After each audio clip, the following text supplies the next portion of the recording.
Assalamualaikum warahmatullahi wabarakatuh. Selamat sore Mbak. Perkenalkan, saya Tia Melana Azwatan Hasanah dari Universitas Muhammadiyah Kudus yang akan mengedukasi Mbak. Dengan Mbak siapa sebelumnya? Dona. Mbak Dona. Oke, baik. Selamat sore Mbak Dona. Saya dari Universitas Muhammadiyah Kudus yang akan mengedukasi Mbak mengenai infeksi menular seksual. Sebelumnya, Mbak tahu infeksi menular seksual itu apa? Tidak tahu. Oke. Di sini, jadi infeksi menular seksual atau penyakit seksual adalah infeksi yang menular melalui hubungan intim. Penyakit ini umumnya ditandai dengan ruam atau lepuh, keputihan, dan nyeri di area kelamin. Ada banyak jenis penyakit menular seksual, diantaranya ada chlamydia, gonore, sifilis, herpes, HPV, dan HIV. Sesuai namanya, penyakit menular seksual yang juga dikenal sebagai penyakit kelamin ini menyebar melalui hubungan intim, baik secara vaginal atau secara hubungan seksual, atau bisa melalui dubur atau anal, atau melalui mulut atau oral. Penularan juga dapat terjadi melalui transfusi darah atau berbagi pakai jarum suntik dengan penderita. Terus siapa sih yang beresiko tertular IMS atau infeksi menular seksual ini? Semua orang itu beresiko tertular penyakit IMS ini. Tetapi resiko tersebut akan lebih tinggi pada orang yang pertama, melakukan hubungan seksual dengan berganti-ganti pasangan atau multi partner. Yang kedua, melakukan hubungan seksual dengan seseorang yang multi partner. Yang ketiga, melakukan hubungan seksual tanpa pengaman atau kondom. Jadi mbaknya kalau besok sudah memasuki jenjang nikah, sudah belum? Nah, itu jangan berganti-ganti pasangan ya. Terus kalau mau hubungan seksual dan belum menikah, itu bisa menggunakan kondom. Selanjutnya, mengapa IMS berbahaya sih? Tahu nggak Mbak kenapa? Tahu? Oke, IMS menyebabkan infeksi alat reproduksi yang harus dianggap serius. Bila tidak diobati secara tepat, infeksi dapat menjalar, sakit berkepanjangan, kematian, bahkan dapat menyebabkan kematian. Remaja perempuan perlu menyadari bahwa resiko untuk terkena IMS lebih besar daripada laki-laki, sebab alat reproduksi perempuan itu lebih rentan ya. Dan seringkali berakibat lebih parah karena gejala awal tidak segera dikenali.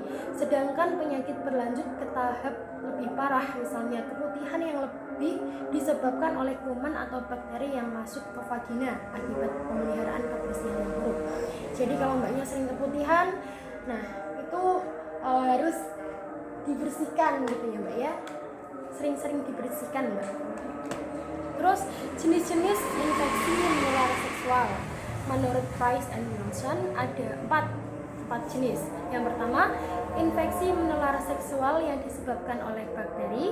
Yang kedua, infeksi menular seksual yang disebabkan oleh virus. Yang ketiga, infeksi menular seksual yang disebabkan oleh jamur. Dan yang terakhir ada infeksi menular seksual yang disebabkan oleh protozoa. Gimana sih cara penularan infeksi menular seksual ini? Yang pertama, dapat melalui darah.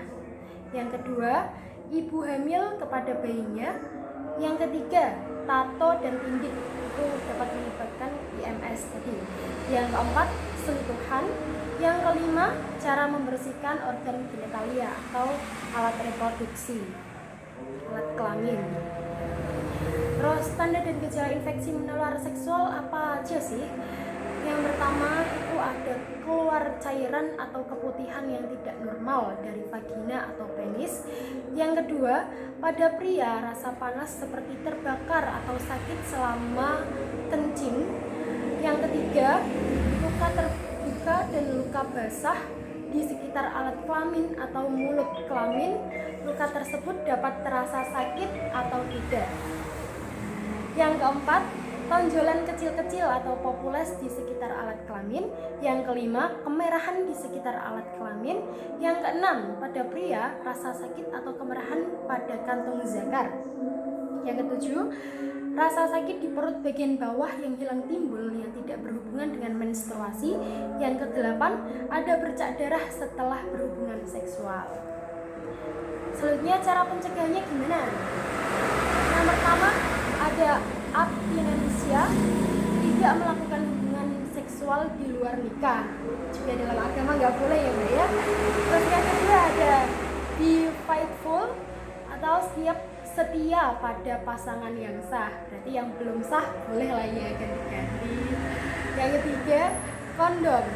Penggunaan kondom sebagai salah satu metode pencegahan IMS adalah alternatif terakhir yang harus dipilih jika metode A dan B tidak dapat dilakukan.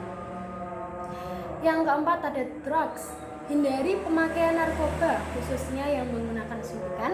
Yang kelima ada equipment. Mintalah peralatan kesehatan yang steril. Terima kasih Mbak atas telah mendengarkan edukasi saya dari awal sampai akhir. Apakah ada yang ditanyakan Mbak Duda? Tidak, alhamdulillah. Sudah jelas ya? Semoga bermanfaat. Terima kasih. Saya tutup. Wassalamualaikum warahmatullahi wabarakatuh.